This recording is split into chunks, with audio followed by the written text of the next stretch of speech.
А Ернестина вика... И ти си играл блондинки. Дай сега вика заедно да викаме за помощ. Тя вика, добре, ще викаме заедно. 3 и 4 и двете викат заедно! А една блондинка попитала една друга блондинка. Демек не си ти. Не, една друга.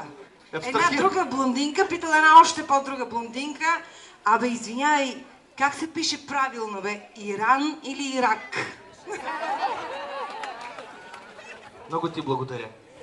Много ти благодаря, че продължи темата, въпреки всичко, защото всички знаем, че за блондинки няма вицове. За блондинките или добро, или нищо. Да, за блондинки няма вицове, всичко е истина.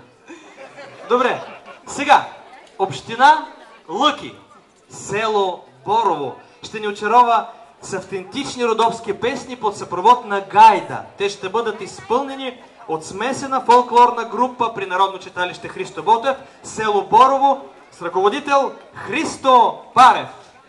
Групата е носител на многобройни отличия от национални и международни фолклорни фестивали.